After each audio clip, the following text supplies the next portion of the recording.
এখন আপনারা বলেন তো ক্ষমতার মালিককে? এখন শ্বাসটলে গল্প হচ্ছে যে আগে আওয়ামী লীগ ক্ষমতায় ছিল, আগামীতে বিএনপি ক্ষমতায় আসতেছে। আপনারা বলেন তো কোন দলকে কেউ যদি ক্ষমতা দেয় সে কি মুমিন থাকে না মুশরিক হয়ে যায়? এই ধরে কোন মুমিন না মুশরিক? কারণ আওয়ামী লীগ ক্ষমতায় ছিল না, বিএনপিও ক্ষমতায় আসবে না। সব সময় যিনি ক্ষমতায় থাকবেন তিনি হলেন আমার আল্লাহ। জোরে বলেন তিনি কে? আল্লাহ কাউকে কিছু দিনের জন্য ক্ষমতা দেয়, আল্লাহ দেয়, দিয়ে আল্লাহ পরীক্ষা করে লিয়াবলুয়াকুম আইয়ুকুম আহসানু আমালা। আমাদের বাংলাদেশের গণতন্ত্রের নিয়ম হলো ভোটে 5 বছরের জন্য একটা ক্ষমতা দেয়, ঠিক কিনা বলেন?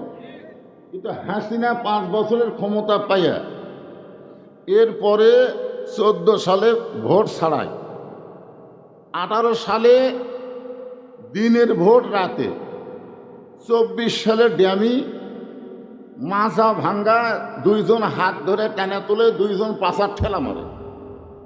ওই কোনো মতে টেজোতে আসা মাইক পাইয়াই বলে খেলা হবে। আপনারা বলেন তো খেলার মালিককে? আরো জোরে বলেন। আজকেই বাংলাদেশে আবু জেহেলের মতন যারা নেতৃত্ব দিবার চায় তারাই আল্লাহর কোরআনকে মাইনাস করে মানুষের তৈরি সংবিধান, মানুষের তৈরি আইন মানবার চায়। জোরে কোন কথা ঠিক না? এরকম আবু জেহেলের দোসর মুসলমান নামধারী আমাদের বাংলাদেশে আছে না নাই? জোরে কোন আছে না না? 5 তলা বিল্ডিং এর উপরে 1.5 লাখ টাকার খাট, 12,000 টাকার কম্বল ওড়ে তামানে রাত 9টার সময় গাড়ি দিয়ে বলতেছে আমার বাড়ি আমার ঘর আমাক নামাইকে। 1.5 লাখ টাকার খাট, 12,000 টাকার কম্বল, রাত 9টার সময় ওড়ে তামানে গায়ে দিয়ে বলতেছে আমার বাড়ি আমার ঘর আমাক নামাইকে। 2 কান্দে 2 ফেরেশতা বলতেছে আল্লাহ। মানুষ ঘুমানোর সময় একটা দোয়া পড়ে আল্লাহুম্মা বিইসমিকা আমুতু ও আহিয়া। এই তো দোয়া না পড়ে কি করতে ঘুমাইল? এক না মানার কেউ নাই। রাত 3টার সময় একটা ভূমিকম্প হচ্ছে। জোরে কোন কি কম্প? খালি বিল্ডিং একটু কাঁপে উঠছে। উনি এত ফোর্সে নামছে যে কম্বলের মধ্যে লুঙ্গি খুলে আছে ঘুমের ঠেলায়, ওটাও পড়ার সময় পায়নি। ফেরেশতারা বলতেছে আল্লাহ নামাইলা নামাইলা, তাই বলে ন্যাংটা করে নামালা। এখন আপনারা বলেন তো ক্ষমতার মালিককে? আচ্ছা, আপনাদের মধ্যে এমন কোন সাহসী ব্যক্তি আছে যেই ব্যক্তি দাঁড়িয়ে বলতে পারেন হুজুর আমার বাড়ি এই মাহফিলটার সবচাইতে নিকটে, আমি বাড়িতে যাবার পারবই? এইরকম একটা লোক দাঁড়ায় বলেন যে হুজুর আমার বাড়ি এই দেখা যাচ্ছে, হুজুর আমি বাড়িতে যাবার পারবই, এরকম সাহস করে একটা লোক কথা বলেন তো? তাহলে এইটুকু কথা বলবার যদি সাহস আপনার না থাকে, সমস্ত ক্ষমতার মালিক আল্লাহ, এই কথা বলতে জবান বন্ধ রাখবার ক্ষমতা আপনাকে দিল। এইবারে এক বাক্যে সবার বলা লাগবে অহুয়া। আগে আয়াতটা বলি, অহুয়া আলা কুল্লি শাইইন কদির।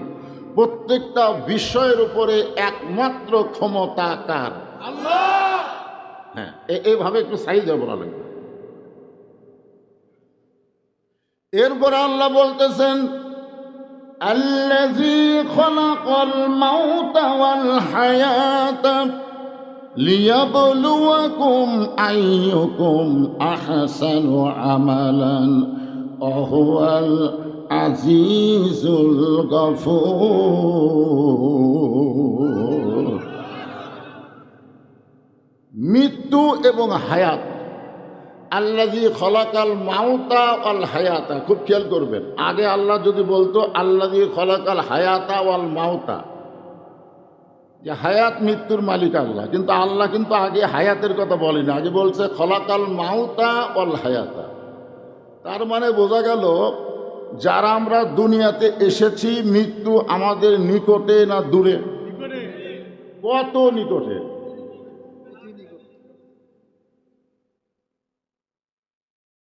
আব্দুল আলিম একটা গান গাইছে, এক পলকের নাই ভরসা। এক পলক বোঝেন মানে এই দিকে এই দিকে তাকান যাবে না। এক পলকের নাই ভরসা, মিশে সকল আশা, কখন বুঝি দারুণ ঝড়ে ভাঙবে তোমার বাসা। মিশে মায়ায় বন্দি থাইকা করলাম কত খেলা, পশ্চিমে তাকায়া দেখো তোমার ডুইবা গেছে বেলা। আল্লাহ বলতেছেন লিয়াবলুয়াকুম, তোমাদেরকে পরীক্ষা করা হবে, আইয়ুকুম আহসানু আমালা। পরীক্ষার সাবজেক্ট হলো সুন্দর আমল। জোরে কোন কি আমল? এখন আপনারা বলেন, আপনি একটু জিকির করেন, সকলে জবান খুলে লা ইলাহা ইল্লাল্লাহ। আল্লাহ রাসূল বলেছেন, কোন ব্যক্তি যদি সারা জীবন পাপ করে আর মৃত্যুর সময় এই কলিমা যদি তার জবানে জারি থাকে, শুধুমাত্র কলিমা জবানে জারি থাকার কারণে আল্লাহ তার জীবনের সমস্ত গুনাহ মাফ করে দেয়। তো এখন থেকে চর্চা না করলে মৃত্যুর সময় জবানে আসবে। এই জন্য এখন থেকেই মহব্বত নিয়ে জবান খোলে লা ইলাহা ইল্লাল্লাহ, লা ইলাহা ইল্লাল্লাহ, লা ইলাহা ইল্লাল্লাহ, লা ইলাহা ইল্লাল্লাহ, লা ইলাহা ইল্লাল্লাহ, লা ইলাহা। চাঁদ সূরজ আর গ্রহ তারা আল্লাহ নামের পাগল পারা। চাঁদ সূরজ আর গ্রহ তারা আল্লাহ নামের পাগল পারা। আমার আল্লাহ নামের এতই দয়া, আল্লাহ নামের এতই মায়া, লুকিয়ে রাখছেন হে আল্লাহ জোরে লা ইলাহা ইল্লাল্লাহ, লা ইলাহা ইল্লাল্লাহ, লা ইলাহা ইল্লাল্লাহ, লা ইলাহা ইল্লাল্লাহ, লা ইলাহা ইল্লাল্লাহ, লা ইলাহা। যার দিলে আছে আমার আল্লাহর ভয়, কার ভয়? যার মনে আছে আল্লাহর ভয়, আল্লাহ আল্লাহ সব সময়। আহার নিদ্রা ভালো লাগে না এই দুনিয়া, ভালো লাগে না, ভালো লাগে শুধু আল্লাহ, লা ইলাহা ইল্লাল্লাহ, লা ইলাহা ইল্লাল্লাহ, মুহাম্মাদুর রাসূলুল্লাহ। রাসূলের মহব্বতে জবান খুলে সকলে সমস্বরে বলবো সাল্লাল্লাহু আলাইহি ওয়াসাল্লাম। গোটা পৃথিবীর মধ্যে সবচাইতে ঘন বসতি দেশের নাম কি? তাহলে আপনারা জানেন, আয়তন অনুযায়ী সবচাইতে বেশি মানুষ বসবাস করে বাংলাদেশে। এরপরও 12 লক্ষ রোহিঙ্গা মুসলমানকে জায়গা দিছে কোন দেশ? এখান থেকে কি প্রমাণ হলো জায়গা দেওয়ার অভ্যাস আমাদের আছে না নাই? তাহলে রোহিঙ্গা মুসলমানকে যদি জায়গা দিবার পারি, যারা দাঁড়িয়ে আছে এরা কি রোহিঙ্গা? হ্যাঁ, কোন দিকে জায়গা আছে? এখন ওই দিক থেকে ওই দিকে কেমনে যায়? আপনারা ওখান থেকে যদি একটু সাইড হন, পিছন থেকে আর জায়গা নাই তো। এই আপনারা যারা দাঁড়িয়ে আছেন, যারা বাইরে রাস্তাঘাটে আছেন, সবাই তো আসবেন ইনশাল্লাহ। যেখানে ফাঁকা দেখবেন সেখানেই বসবেন। আর ওয়াজ শুরু হয়ে গেলে আমি আপনাদেরকে আর চাপাতে পারবো না, এখনই শেষ। যদি কারোর সামনে 1 ইঞ্চি জায়গা থাকে, আল্লাহর ওয়াস্তে, কার ওয়াস্তে? বক্তার ওয়াস্তে না আল্লাহর ওয়াস্তে? হ্যাঁ, আল্লাহর ওয়াস্তে বললে একটা ঝাঁকি মারাই লাগবে। জায়গা না থাকলেও একটা ঝাঁকি মারাই লাগবে, বুঝলেন না? আল্লাহর ওয়াস্তে যখন কইছি, মাশাআল্লাহ মাশাআল্লাহ। হইচই না, এখানে অসংখ্য রহমতের ফেরেশতা আল্লাহ নাজিল করেছে, যেই ফেরেশতা শুধুমাত্র আপনাদেরকে দেখার জন্য আল্লাহ পাঠাইছে। জোরে কান সুবহানাল্লাহ। আমরা যেখানে বসে আছি আল্লাহ কি দেখবার পায় না? এ জোরে কান পায় কি পায় না? তাহলে ফেরেশতা পাঠানোর কারণ কি? ফেরেশতা পাঠানোর কারণ হলো আওয়ামী লীগ, বিএনপি, জাতীয় পার্টি, জামাত, তাবলিগ, পীর মুরিদি সবাই একই সামিয়ানার নিচে এমনভাবে বসে আছে, ওরা বাহিরে বহু দল করতে পারে, কিন্তু কোরআনের মাহফিলে সবাই এক দল হয়ে গেছে। জোরে কর সুবহানাল্লাহ। দেখেন, আপনাদের কাছে বিএনপি, বিএনপির কাছে জামাত, জামাতের কাছে জাতীয় পার্টি আছে না নাই?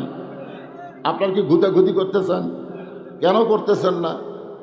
শুধুমাত্র আল্লাহর এই কোরআনের কারণে। জোরে কান সুবহানাল্লাহ। একমাত্র কোরআনই পারে সমস্ত দল ভাঙ্গা মুসলমানকে এক দল করে দিতে। জোরে কান কথা ঠিক কি না? এই মাত্র এই কোরআনেরই এই ক্ষমতা আছে, আর কোনো কিছুর ক্ষমতা নাই।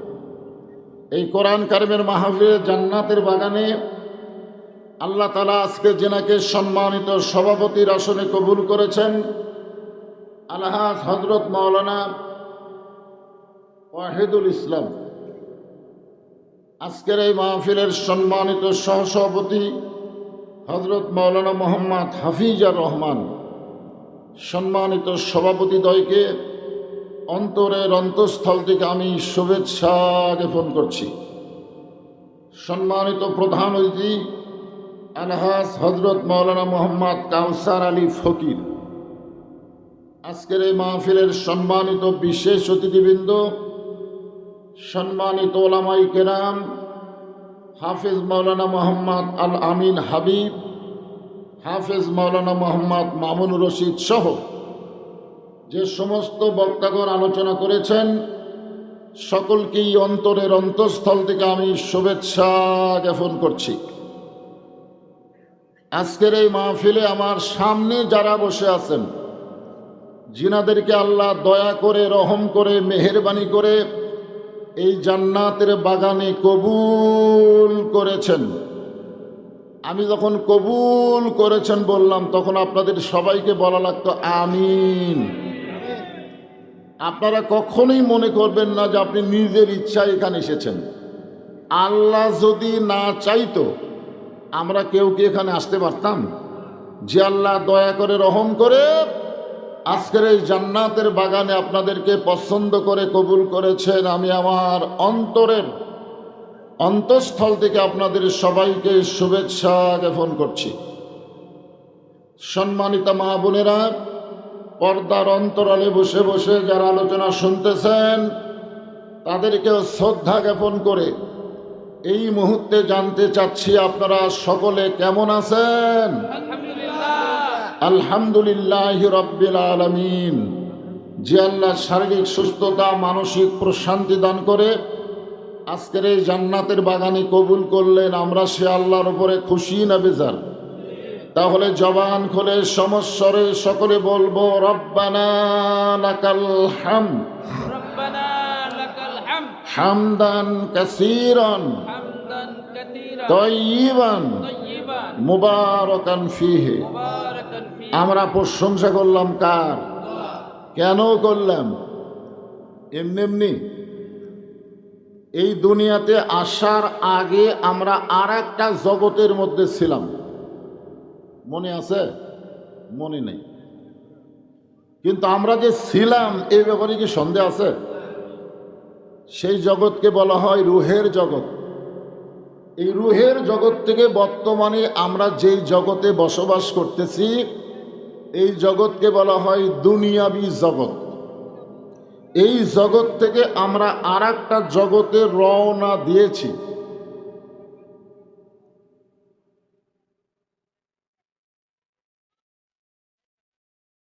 কি বুঝতেছেন? রওনা দেওয়া বোঝেন? প্রতি ধাপে ধাপে ধাপে ধাপে আমরা মৃত্যুর দিকে রওনা দিয়েছি। জোরে কোন কথা ঠিক কিনা? এখানে সর্বসাকল্যে জগৎ কয়টা? জোরে বলেন কয়টা? এক জগতে ছিলাম, এক জগতে আছি, আর এক জগতে যাচ্ছি। এই তিনটা জগতের মধ্যে দুইটা জগতই আল্লাহ আমাদের পক্ষে। সুবহানাল্লাহ সবাই বললেন না? আপনার বলেন তো, রুহের জগতে আল্লাহ যদি আমাদের পক্ষে না থাকতো, দুনিয়াতে মুসলমানের ঘরে আমাদেরকে কবুল করত? দুনিয়াতে মানুষ পাঠানোর দায়িত্ব কার? আল্লাহ যদি আমাদের হিন্দু বৌদ্ধ খ্রিস্টানদের ঘরে পাঠাতো, বলেন তো আমাদের করার কিছু ছিল?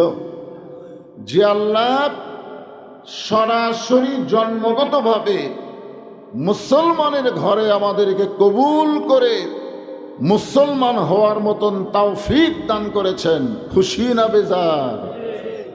আল্লাহ কোরআনে বলেছেন, অমাইয়াবতাগি গয়রাল ইসলামী দীনান ফালাই ইউকবালা মিনহু। ইসলাম ছাড়া অন্য কোনো জীবন ব্যবস্থা ধর্ম কেউ যদি গ্রহণ করে, আল্লাহ বলেছেন কখনোই তা কবুল করা হবে না। ইন্না দীনা ইনদাল্লাহিল ইসলাম। আল্লাহর কাছে একমাত্র মনোনীত জীবন বিধান ধর্মের নাম কি? আর সেই ইসলামের মধ্যে আল্লাহ আমাদেরকে কবুল করেছেন, খুশি না বেজার? তাহলে জবান খুলে আর একবার বলি আলহামদুলিল্লাহ। আল্লাহ শুধুই আমাদের মুসলমানের ঘরে মুসলমান হিসাবেই কবুল করে নাই, আমাদের সবাইকে বিশ্ব নবীর উম্মত হিসাবে কবুল করেছেন। সবাই আলহামদুলিল্লাহ বলেননি? আচ্ছা, বিশ্ব নবীর উম্মত হওয়াতে আমাদের লাভ কি? কি লাভ? লাভ জানেন আপনারা? আছেন আমার মুক্তার, আছেন আমার বারিস্টার, সেই বিচারের হাইকোর্টেতে তিনি আমায় করবেন পার। আমি পাপী, তিনি জামিনদার।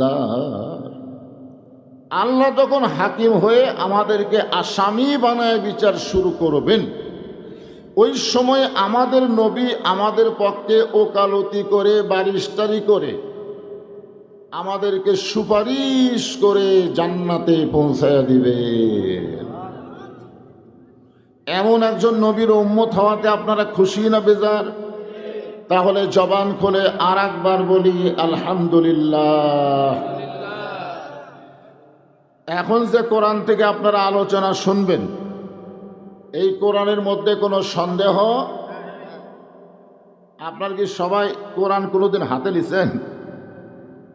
এখানে অনেক আল্লাহর বান্দা থাকতে পারে আজ পর্যন্ত তারা এই কোরআনটা হাত দিয়ে স্পর্শই করেনি। এরকম কিছু লোক আছে না নাই? এরকম কোরআনটা যে ধরবে, এ ধরার ভাগ্যটাও হয় না। অথচ মুসলমান বলে আমরা দাবি করি। মুসলমানের ঈমান রক্ষা করার জন্য যে মহাগ্রন্থ আল কোরআন, সেটা আজ পর্যন্ত আমি স্পর্শই করতে পারিনি।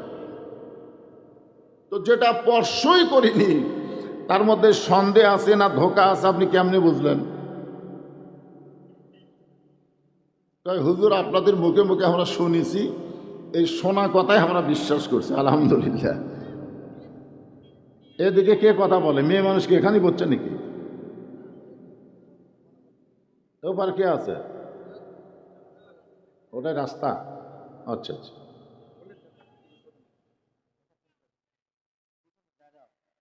জালিকাল কিতাবু লা রাইবা ফীহি হুদাল লিল মুত্তাকিন। আয়াতের কোরআনের প্রথম এটা একটু খেয়াল করেন, তারপরে তাফসীর বুঝতে আপনাদের সুবিধা হবে। এই কিতাবের মধ্যে কোনো সন্দেহ, আল্লাহ যদি বলতো হুদাল্লিন নাস, হুদাল্লিল মুত্তাকিন না বলে যদি হুদাল্লিন নাস বলতো, তাহলে আমরা পাইকারি হারে সবাই কোরআন থেকে হেদায়েত পেতাম। কিন্তু আল্লাহ তাআলা এখানে হুদাল্লিল মুত্তাকিন বলেছে, আর এই মুত্তাকিন বলার সাথে সাথে বোঝা গেল কোরআন থেকে সবাই হেদায়েত পাবে না, কেবলমাত্র মুত্তাকি বান্দা বান্দি যারা আল্লাহর কোরআন থেকে হেদায়েত পাবে তারা। শুধুমাত্র কোরআন শরীফের ওয়াজ শুনলেই তো মানুষ হেদায়েত পাবে না, কারণ আপনাদের চাইতেও বেশি গুরুত্ব দিয়ে যিনি সারা রাত দাঁড়িয়ে দাঁড়িয়ে কোরআন তেলাওয়াত শুনছে তার নাম কি? আপনারা আজ পর্যন্ত জানেন না, তার নাম জানেন না?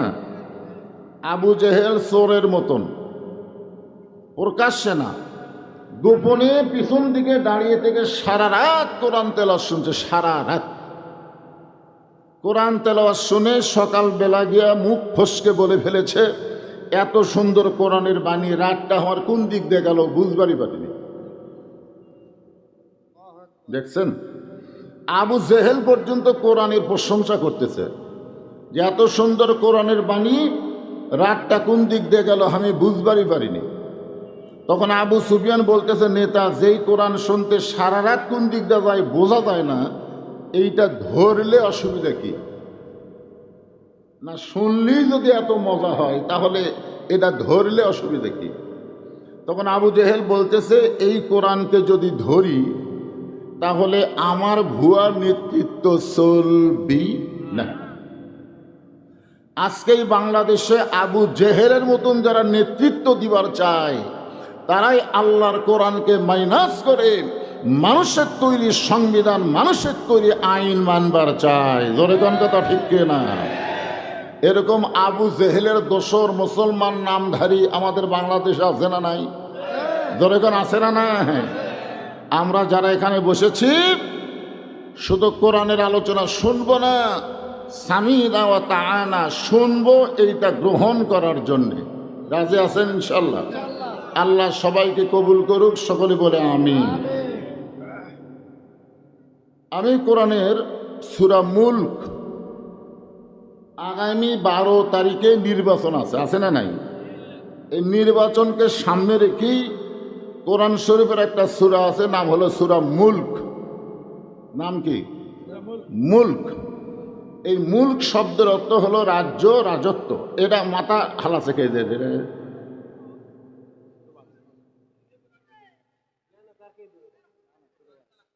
ও এরা ছোট ছোট মাল। আচ্ছা ঠিক আছে।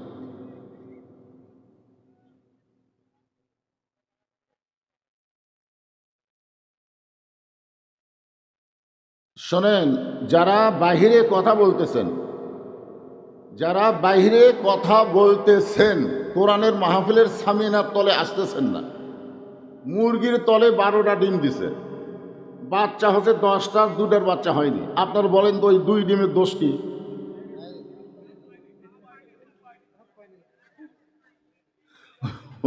ওই 2 ডিমের দোষ হলো ওরা মুরগির তলে থাকেনি, খালি সাইড মারছে। ধরে কার কি মারছে? খালি সাইড মারছে। তো যারা বাহিরে কথাবার্তা বলতেছেন, আপনারা তো ওই পচা ডিমের মতন হয়ে যাবেন। ভিতরে আসেন, বাহিরে কথা না বলে। এত রাত যখন আল্লাহ আপনাদের চেতনই রাখছে, তো খামাখা বাহিরে কেন, ভিতরে আসেন। হ্যাঁ, খুব গুরুত্ব দিয়ে কথা শুনবেন যে আল্লাহ তাআলা বলতেছেন, তাবারাকাল্লাযী বিয়াদিহিল মুলক ওয়া হুয়া আলা কুল্লি শাইইন কদির। 5 তলা বিল্ডিং এর উপরে 1.5 লাখ টাকার খাট, 12,000 টাকার কম্বল ওড়ে তামানে রাত 9টার সময় গায়ে দিয়ে বলতেছে, আমার বাড়ি, আমার ঘর, আমাক নামাইকে। 1.5 লাখ টাকার খাট, 12,000 টাকার কম্বল, রাত 9টার সময় ওড়ে তামানে গায়ে দিয়ে বলতেছে, আমার বাড়ি, আমার ঘর, আমাক নামাইকে। 2 কান্দে 2 ফেরেশতা বলতেছে, আল্লাহ মানুষ ঘুমানোর সময় একটা দোয়া পড়ে, আল্লাহুম্মা বিইসমিকা আমুতু ও আহিয়া। এই তো দোয়া না পড়ে কি করতে ঘুমাইলো? এক না মানার কেউ নাই। রাত 3টার সময় একটা ভূমিকম্প হচ্ছে, জোরে কোন কি কম্প? খালি বিল্ডিং একটু কাঁপে উঠছে। উনি এত ফোর্সে নামছে যে কম্বলের মধ্যে লুঙ্গি খুলে আছে ঘুমের ঠেলায়, ওটাও পড়ার সময় হয়নি। ফেরেশতারা বলতেছে আল্লাহ নামাইলা, তাই বলে ন্যাংটা করে নামালা। এখন আপনারা বলেন তো ক্ষমতার মালিককে? এখন শ্বাসটলে গল্প হচ্ছে যে আগে আওয়ামী লীগ ক্ষমতায় ছিল, আগামীতে বিএনপি ক্ষমতায় আসতেছে। আপনারা বলেন তো কোন দলকে কেউ যদি ক্ষমতা দেয় সে কি মুমিন থাকে না মুশরিক হয়ে যায়? এই ধরে কোন মুমিন না মুশরিক? কারণ আওয়ামী লীগ ক্ষমতায় ছিল না, বিএনপিও ক্ষমতায় আসবে না। সব সময় যিনি ক্ষমতায় থাকবেন তিনি হলেন আমার আল্লাহ। জোরে বলেন তিনি কে? আল্লাহ কাউকে কিছু দিনের জন্য ক্ষমতা দেয়, আল্লাহ দেয়, দিয়ে আল্লাহ পরীক্ষা করে, লিয়াবলুয়াকুম আইয়ুকুম আহসানু আমালা। আমাদের বাংলাদেশের গণতন্ত্রের নিয়ম হলো ভোটে 5 বছরের জন্য একটা ক্ষমতা দেয়, ঠিক কিনা বলেন? কিন্তু হাসিনা 5 বছরের ক্ষমতা পাইয়া এরপরে 14 সালে ভোট ছাড়ায়, 18 সালে দিনের ভোট রাতে, 24 সালে ড্যামি মাজা ভাঙ্গা, 2 জন হাত ধরে টানা তোলে, 2 জন পাশার ঠেলা মারে। ওই কোনো মতে টেজোতে এসে মাইক পাইয়াই বলে খেলা হবে। আপনারা বলেন তো খেলার মালিককে? আরো জোরে বলেন। তো খুবই গুরুত্বপূর্ণ ওয়াজ হবে, অত্যন্ত মনোযোগ দিয়ে শোনা লাগবে। রাজি আছেন তো সবাই? হ্যাঁ, আমি আমার বাপের কথা বলবো না, আমি কথা বলবো আল্লাহর কোরআনের। আর একবার আয়াতটা শোনেন, তাবারাকাল্লাযী বিয়াদিহিল মুলকু ওয়া হুয়া আলা কুল্লি শাইইন কাদির। গোটা পৃথিবীর রাজত্ব, কর্তৃত্ব, মালিকানা কার হাতে? সমস্ত বিশ্বের উপরে একমাত্র ক্ষমতা কার? যারা বলতেছেন না তাকে সন্দেহ আছে? আচ্ছা, আপনাদের মধ্যে এমন কোন সাহসী ব্যক্তি আছে যেই ব্যক্তি দাঁড়িয়ে বলতে পারেন হুজুর আমার বাড়ি এই মাহফিলটার সবচাইতে নিকটে, আমি বাড়িতে যাবার পারবই? এইরকম একটা লোক দাঁড়ায় বলেন যে হুজুর আমার বাড়ি এই দেখা যাচ্ছে, হুজুর আমি বাড়িতে যাবার পারবই, এরকম সাহস করে একটা লোক কথা বলেন তো? তাহলে এইটুকু কথা বলবার যদি সাহস আপনার না থাকে, সমস্ত ক্ষমতার মালিক আল্লাহ, এই কথা বলতে জবান বন্ধ রাখবার ক্ষমতা আপনাকে দিল? এইবারে এক বাক্যে সবার বলা লাগবে, অহুয়া, আগে আরেকটা বলি, অহুয়া আলা কুল্লি শাইইন কাদির। প্রত্যেকটা বিষয়ের উপরে একমাত্র ক্ষমতা কার? আল্লাহ। হ্যাঁ, এইভাবে একটু সাইজ বলা লাগবে। এরপরে আল্লাহ বলতেছেন, আল্লাযী খালাকাল মাউতা ওয়াল হায়াতা লিয়াবলুয়াকুম আইয়ুকুম আহসানু আমালান ওয়া হুয়াল আজিজুল গফুর। মৃত্যু এবং হায়াত, আল্লাযী খলাকাল মাউতা ওয়াল হায়াতা, খুব খেয়াল করবেন। আগে আল্লাহ যদি বলতো আল্লাযী খলাকাল হায়াতা ওয়াল মাউতা, যে হায়াত মৃত্যুর মালিক আল্লাহ, কিন্তু আল্লাহ কিন্তু আগে হায়াতের কথা বলেনি, আগে বলছে খলাকাল মাউতা ওয়াল হায়াতা। তার মানে বোঝা গেল যারা আমরা দুনিয়াতে এসেছি, মৃত্যু আমাদের নিকটে না দূরে? কত নিকটে!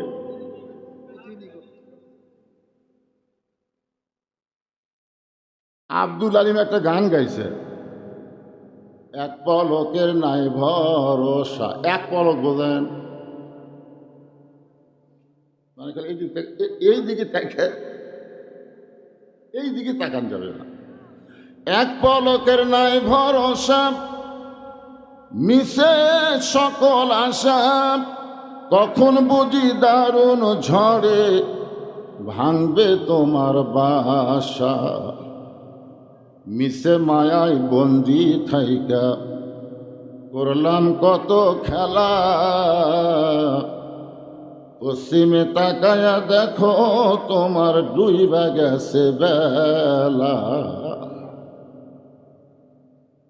আল্লাহ বলতেছেন লিয়াবলুয়াকুম, তোমাদেরকে পরীক্ষা করা হবে, আইয়ুকুম আহসানু আমালা। পরীক্ষার সাবজেক্ট হলো সুন্দর আমল। জোরে কোন কি আমল? এখন আপনারা বলেন, আপনি একটু জিকির করেন, একটু জিকির করেন, একটু পানি খাই, মুখটা শুকিয়ে যাচ্ছে তো।